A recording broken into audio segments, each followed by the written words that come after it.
Quick and easy formatting for ebooks and print books. How to hopefully take out all of the muss and fuss. Cut down on the time you spend doing this. Why am I making this presentation? Well, it's because I've seen a lot of people having issues with taking their ebooks and turning them into print book formats. I've done this a lot, well over 50 times, probably at this point like 60 or so. It takes me about 45 minutes to do a conversion from an ebook to a print book, and that includes my taking the ebook cover and turning it into a print book cover. I'm also doing this because I was asked to do it by a number of people who have been having problems. Now, this is how I do it. It is by no means the only way to do it. I've been doing this since about 2011. It used to be a lot harder. I developed a lot of techniques as time went on to make it simple on myself. I have a little worksheet I use that's even in here, and there'll be a link to it someplace. This is by no means the only way to do it. It's just the way I do it. You may have a better way. It's up to you, but this is how I do it, and I'll tell you why I do it this way, and there are reasons pretty much for all the ways I do it. Yeah, I have a tendency to use harsh language. Hopefully there won't be too much of that, however, in this. Part 1, ebook formatting. Now, why am I addressing this? Because proper ebook formatting is half the battle.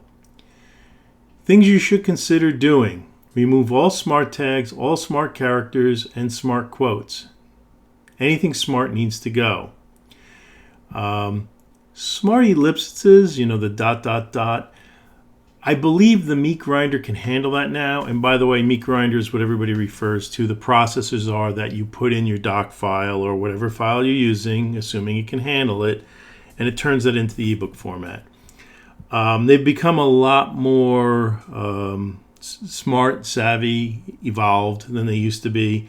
You had to do all sorts of prep work before you could even submit your file. You had to run through preprocessors, everything else. And smart characters, especially ellipses, would just destroy it, and it would screw up, and you'd have random characters in your book. And you didn't know about it unless somebody told you about it, or you bought the book and read through the final process. I got bit by that. A number of people did. So I don't use any smart tags. But like I said, I think ellipses are fine now. I don't use smart quotes. I highly recommend you don't either. Use regular quotes, turn smart quotes off, because otherwise through the editing process, you will end up with quotes in the wrong directions. And some meat grinders, again, can't handle smart quotes. Smashwords is pretty good. Theirs handles just about everything as far as it will put out all the different formats, but it's very picky on smart characters. Never use tabs. Tabs screw up everything. You have to turn tabs off, make sure they're not in your book, delete them. If there are any, you just can't use tabs. Tabs will screw up everything. Set a standard indent for your paragraphs. Paragraph first line, pull that down under the toolbar. I use 0.3. The default for Word is 0.5. Different people use different things, but that shows your paragraph. Single line space looks better and gives you certain options that other line spacings do not. I use single line spacings because I want my ebook to look like print books. The print book trad pubs are your competitors. This is who we're competing with. So I always try to go for the looks that they use. There are also certain other writing options that single line spacing gives you that multiple line spacing does not. Some of these, if you've read a lot of books, you'll see how multiple lines are used for timing and time passage. If you're doing multiple line spacing, though, you can't really do that. Also, consider creating a template file for your writing word processor with the options preset. I do that so it makes it easy. Whenever I create a new file, everything's preloaded for me. I don't have to go in and do it myself. Excuse me, had to cough. Read the Smashwords Bible. That's the URL for it. I highly recommend downloading it, reading it, live it, love it, learn it, be it. As an author, this is one of the most important things for ebooks. If If you follow this, you will never have a rejection from a word processor or from a meat grinder when you dump it in. Things aren't as tight as they used to be. You can get away with a bit more, but it's always good to have standards that you follow and just do all the time so everything looks the same. And used to be, if you didn't understand how to do it, again, you'd get your books kicked back. If you read the Smashwords Bible and followed it, you never had a problem with anybody out there. And there used to be multiples. I mean, now it's just Smashwords, Barnes & Noble, and Amazon. Yeah, there's Coco and a few like that, or Kobo rather, but there's a lot less. It used to be about 20 different places you would go. Part 1 ebook formatting. Again, here's your indents and spacings. You can see under indentation, special first line by 0.3. That's what I use. There's a preview on the bottom. For the most part, I don't change anything else. Now, conversion to paperback.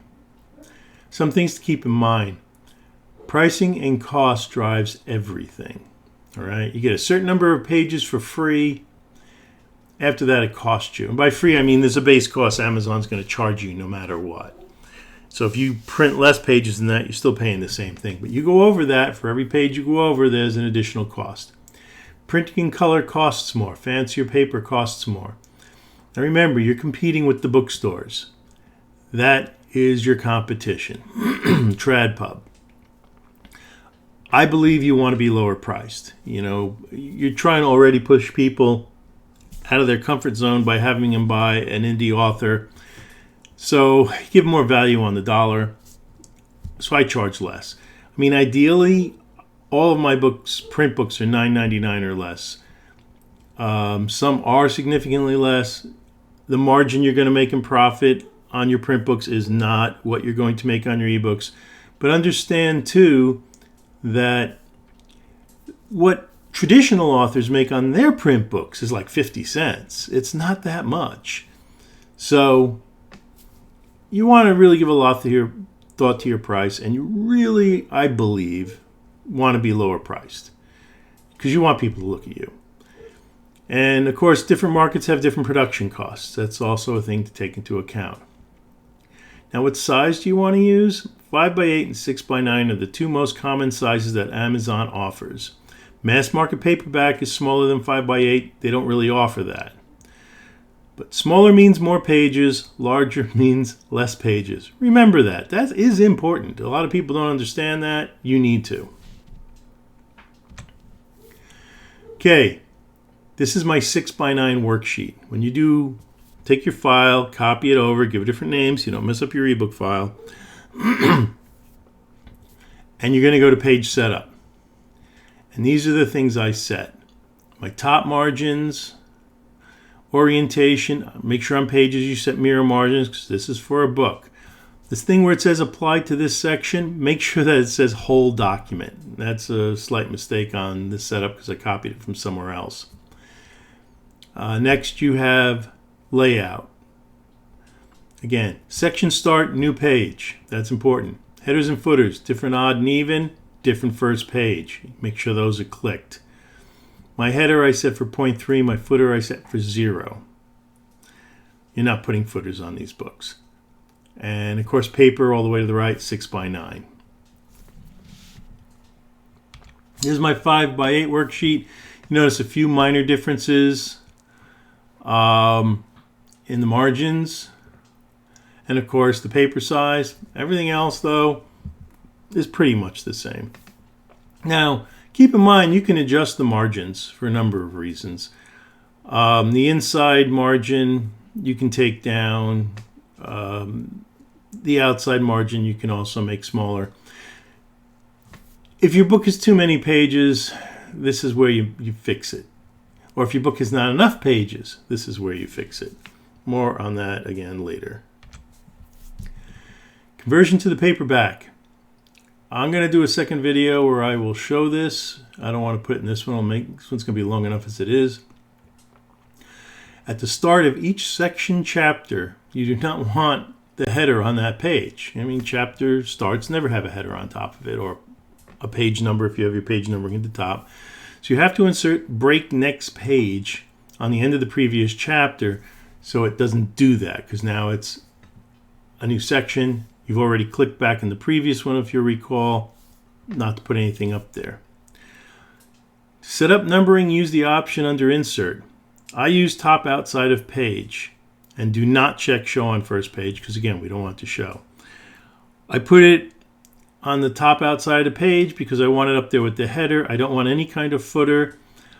I'm trying to cut down on extraneous stuff on a page, so I will have less pages because, again, we're paying by page. It affects our cost. If we put our book numbering at the bottom of the page, it's going to increase the page count of the book. Now, if you have a really small book and you want to get the page counts up, yeah, by all means, all's fair. But if you have a large book, you probably don't want to do that. Set the headers up next, menu option under View. After you've done all those section breaks, of course, you don't want to set the headers up on one of those pages. Make sure you go somewhere in the text so they'll show up. An even page header will have your name. I use New Times Roman, size 11. The book's usually in 12, so it's a little smaller. I do centered. I set it to italic. And then to separate it from the book's text, I follow this by a carriage return, blank line in the header spacing. It gives me a little more spacing so it's not crammed up against it. And again, also the italics help separate it from the book text. Makes it look a little cleaner, a little nicer. You're going to have to select the section to turn it from 12 to 11, and you're going to have to select the page number. You're going to have to get a full select on that and turn that from 12 to 11. Otherwise, that's going to force the pages bigger, or force the header to be bigger, because you got to have the fonts, again, for the text you type in and the page number. And they're in different fields. They have to be selected separately, and set them both to 11. Your odd page header will have the book title. Again, I use New Times Roman, size 11, centered, italic, and followed by a carriage return. Now, the whole thought about this is when the book is opened, on the right side, they're going to see the title, because that's the odd page. On the left side, they're going to see your name. And that's typically how it's done in most markets, so I tend to do it the same way. Page number, again, sit outside from your previous setting. New Times Roman, font size 11. Justify the text. This is a pain in the butt.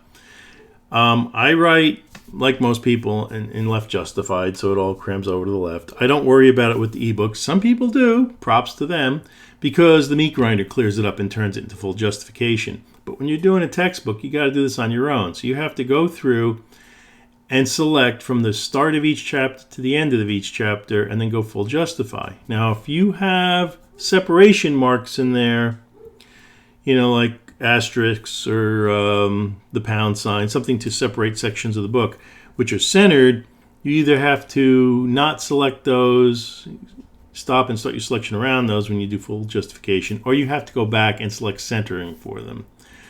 But this makes all of your paragraphs the same width. It makes the right edge of your book all cut off at the same line. It looks very professional. Otherwise, your book's going to look ragged with it going back and forth. I mean, pick up some books in a bookstore. Compare what you have to what they have. You want to look like them because that's the standard. Also, go back and turn off orphan control. All right? This will make all of your pages the same length from top to bottom, and it also uses less pages overall. And again, it looks more professional. You want the footer to be one line or less. Like I said, I pretty much delete my footer. I don't go back after I set everything up, but I don't ever put anything in the footer.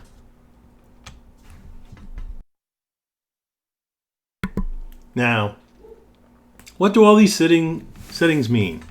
Top and bottom are obvious, your top and bottom margins. Mirror margins means you have opposite pages. I mentioned that before.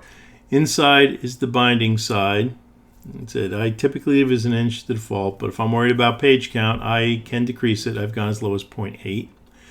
Outside is the book's edge. Again, this can be adjusted to change. I tend not to go lower than 0.6, but I have gone to 0.5. And apply to, as I said before, when setting up for the whole book, make sure this field reflects that. It says the whole document. Section start, again, set this to new page. This allows you to turn off page numbers and headers in the first page of a new chapter. Also, the following pages of your book, you don't want any headers or headers, titles, chapters, or anything, headings, until you get into the story. So if you have an index, you don't want them there. If you have acknowledgments, you don't want them there. If you have, well, you must have your licensing statement. You always want to have that, and your disclaimer statement, and your ISN number. You want that. So you don't really want headers or page numbers or any of that stuff. It tends to look unprofessional. I said headers and footers, check different, odd, and even, so we can do what we discussed before. Again, all of these stuff that I mentioned earlier. Reviewing the print copy. You need to review and make sure that the page numbers are sequential and do not restart. So after you get this all set up, go through. Sometimes it'll restart page numbering each time you go through a section break, so you'll have to go in and manually tell it to continue page numbering from before. Usually once you've done this once, it tends to learn it and not do it again to you the next time you do a book, but you still got to check it each time. You need to review that the title page and other information pages, like copyright notice and chapter first pages, do not have headers, as I mentioned. You need to review that the entire book is justified, full, not left, not right. And you need to look at your empty spots, the spaces you put in extra line or two to signify time skips. Same for any scene separating characters. Ideally, you do not want those to fall on page breaks. Sometimes you can adjust them by either adding an empty line at the beginning of the chapter, or sometimes you may have to go back and adjust margin signs for the whole book just to move those around. It's not bad to have the scene separating character mark, whatever you want to call it, at the end of a page. Having it at the beginning of a page, however, can be problematic. Cost pricing strategies. Manuscript size is not the only thing that determines how many pages your paperback will be. I mentioned this earlier as well. To increase page count, thickness, you can use smaller formats, larger margins, larger fonts. If you use a special font, make sure to click the option in your word processor to save the font with the file. You can put graphics at the start of each chapter to push the first line down. A lot of people do that, and it's very successful.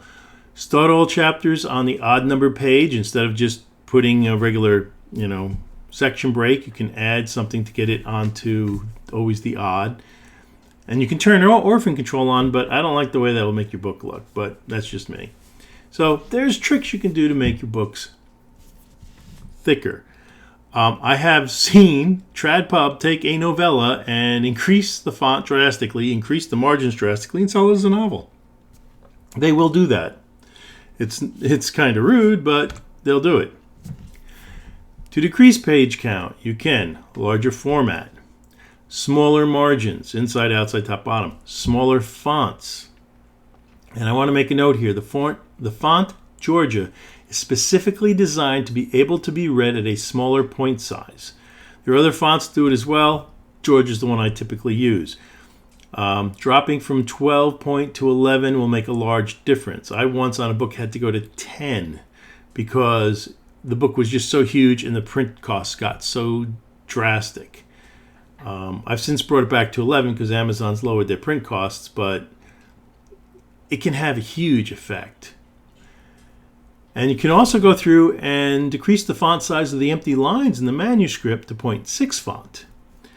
So where you have time breaks or skips, or where you've got that, special character you put in the center to signify a scene change in a chapter, you can put those empty lines fore and aft of that mark to a much smaller font. And trust me, TradPub, they do these things. They have guys who spend weeks going over the formatting of a book. The more you do this, though, however, the easier to get and the quicker you'll be at it. Now, why change page count? First reason is to lower the printing cost of your book and therefore the price. As I've said before, we are competing with TradPub, the bookstores, the stuff on the shelves. And unless you're very famous, you want to charge less. Me personally, I always want to give my readers as much of a bargain as I can. I still want to make money, but I don't want to rape them in the process. The less a book costs to print, the more money we make. That's another reason to change the page count, is our profit. And keeping the prices down helps our fans and readers, especially in Australia. I make 20 cents on the books I sell in Australia. I have all the prices lowered. Because in Australia, it's incredibly expensive. It's actually cheaper for a lot of people in Australia to order the books in the United States and have someone ship them to them. Though it takes longer, it is significantly cheaper. Why would you want to increase your page count? Because the book looks too thin. Doesn't have enough pages. And as I mentioned before, I've seen this done in TradPub. Now, here's how I set up my print rules. Remember indents and spacing, that set paragraph? If you open this up in Word, Microsoft Word, usually every one of these are clicked. I unclick them all. Some of them you might want to put in there. You might want to put don't hyphenate in. Some people don't like Word figuring out hyphens for them. I've never had a problem with it. It doesn't do it often, but that's up to you. Keeping lines together, some people, they want that. But for the most part, I keep that clean, and that gives me a nice square-looking page, and it cuts down on the size. Part 3, cover conversion. All right. So I'm going to do a little demonstration on this later. It'll be in a separate file. You'll need a graphics editing program. I use paint.net. That's the name. It's not a website, which is free. There's paid versions. I use the free version. You'll need to know how many pages your novel is. When you get it all done, set up, everything's fine, it's ready to go to Amazon, write down the page count of the full thing.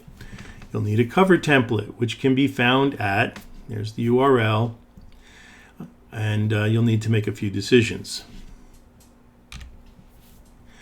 Should have by now selected the format size, 5x8, 6x9, whatever. You'll need to decide.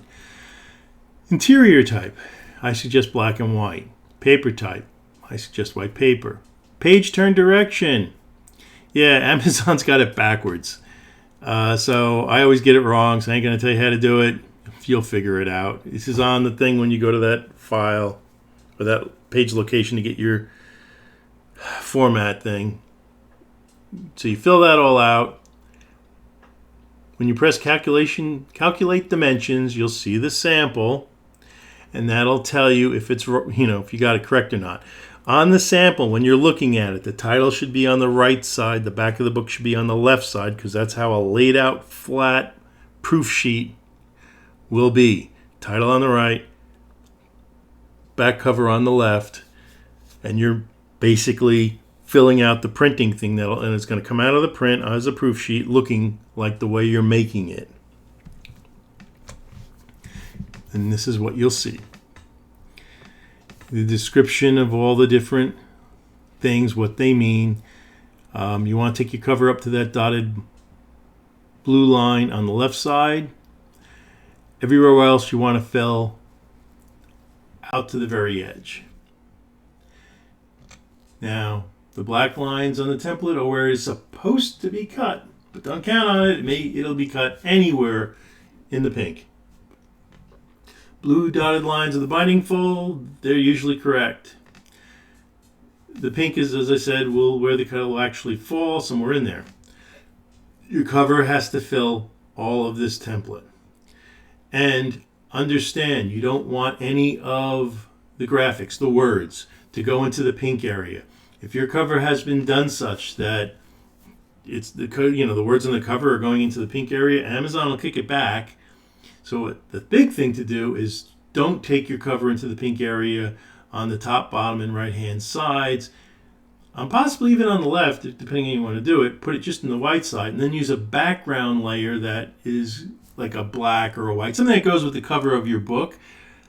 So, there'll be basically a boundary around the title picture, and that looks nice. And I've done it. It works. And again, as I said, layers are your friends. When you're using your paint program, you want everything on a separate layer, because then you can take a look at it, you can mess around with stuff, and save it in that format before flattening it out. This way, if Amazon kicks it back for an error, it's a lot easier to fix than having to go back to the beginning. This is what I typically create layer-wise. Background, and these are in reverse order how they look. I have the background at the bottom, then the cover, then the spine, then the back matter, then information. On every cover I create, I have an information layer, which I hide before I print the cover, where I put all the information for that cover. This way, if I have to go back and look at something, or if I'm doing another book in a series, I've got all that information saved with the graphic, so I can find it. Makes it a lot easier, trust me on that. Now in Paint.net, the higher layer covers the lower layer. I leave the template as default bottommost. And then they go up, background, etc. I open up the cover and paste it into the cover layer. Make sure it goes from top to left, as I mentioned before. And as I also said, if the pink lines cut off the title, I'll only run the cover in the white area and let the background color fill the pink zone. Otherwise, Amazon will kick it back to you. Ask me how I know. The next layer is the information layer. I unclick background so it doesn't show. And using yellow, I outline the pink lines and the barcode area on the back page and the spine. I sample the cover the title is done in and make a blotch over the cover. Remember, this is the top layer, and it will go away when you highlight it. I make a blotch using that color, then I choose a highlighting color and do the same. I also write on this layer what fonts I'm using, as well as what font size for the back matter and what font for the spine. I do this over the cover sign so it's out of the way when I'm manipulating things. These are on the top layer, so they display. But once I've got this done, I don't touch it again. I work in the layer I'm working on. Back matter, I choose what font I wish to use. Usually I bold it. Take a guess at the point size, select the color I've saved, then I copy the blurb, select the text tool, paste it, then I go through, enter all the carriage returns to make sure it fits between those yellow lines. Don't touch the mouse buttons, it'll screw you up. You gotta use the arrow keys. And this way also, once you get it all done, you can, because you haven't used the mouse buttons, you can go up, change the font size or any of that, and it will go through and change the entire blurb for you so you get an idea how it looks. And you can decide if you want to bold it or not. I typically do.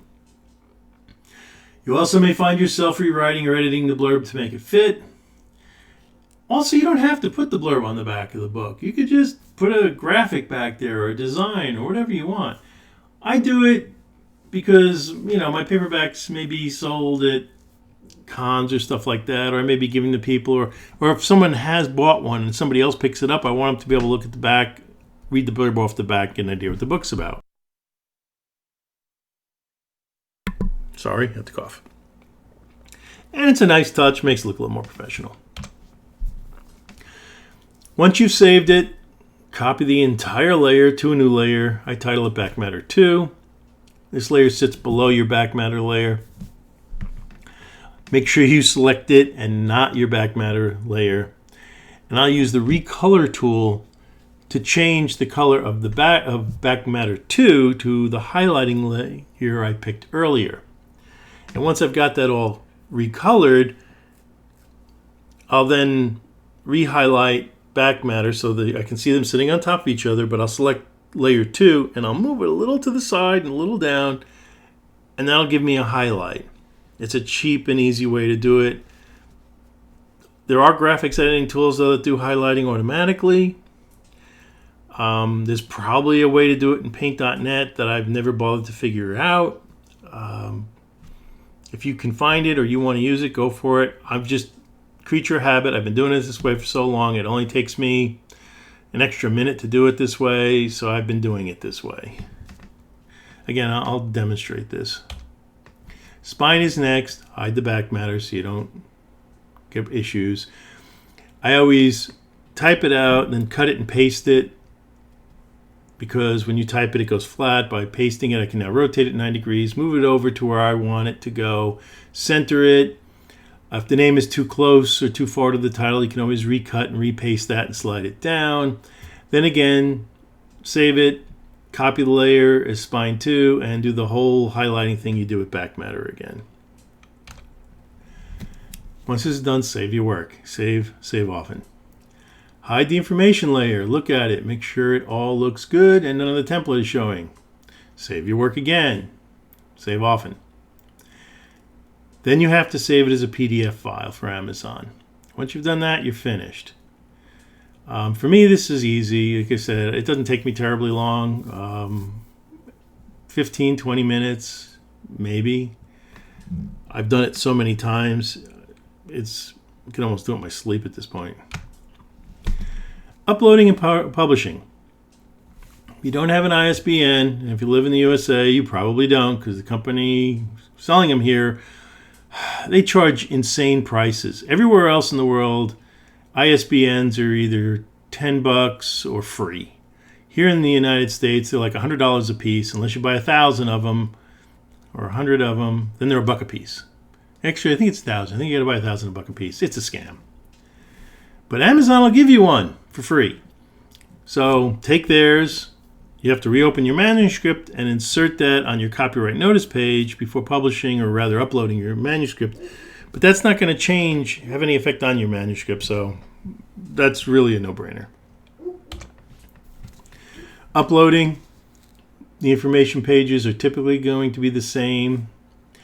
It's going to ask you for the format size, the paper type. Most of the stuff you had to fill out for the template. For the cover, you'll have two choices, matte or glossy.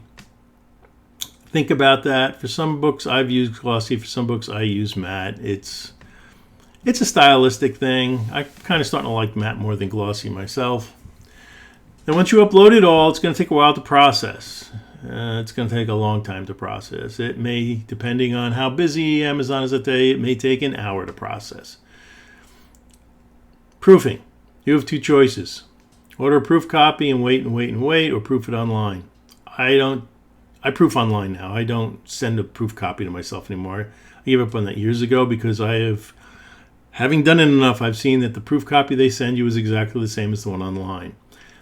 So check that everything falls within the bounds. Check the cover, page through the first chapter, check a random spot, check the end, check all of it and approve it. By the way, if Amazon kicks it back and says there's an error, stop and take a look at it. If you can't find it, ask someone else, because usually they're right. You did something, and it's the case. Sometimes when we make a mistake, we can't see it. We're blind to our own mistakes, and so ask somebody else to look at it if you can't find it.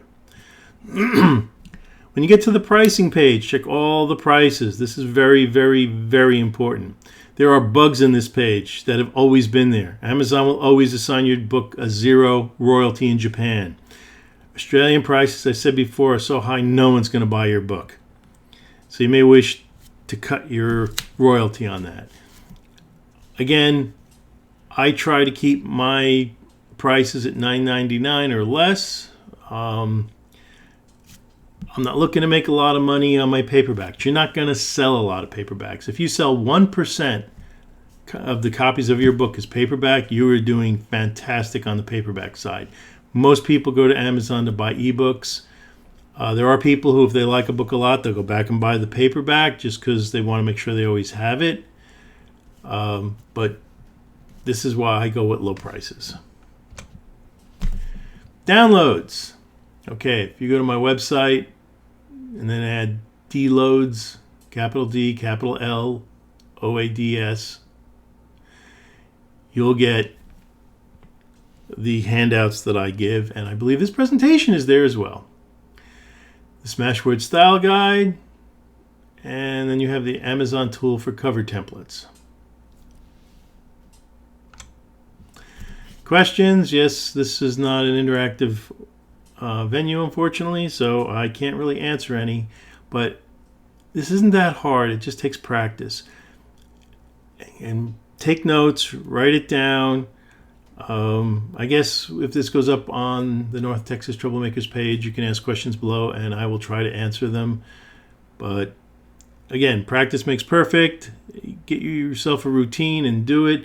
It's really a lot easier than most people think. And some people, if you have a PDF editor, do it in PDF. You can save PDF, and then Amazon will print PDFs exactly like they show. I don't believe it goes through the meat grinder. I believe it goes straight up. So you can do more fancy things with PDFs than you can with Word. Anyway, hopefully this was helpful, and have a good day.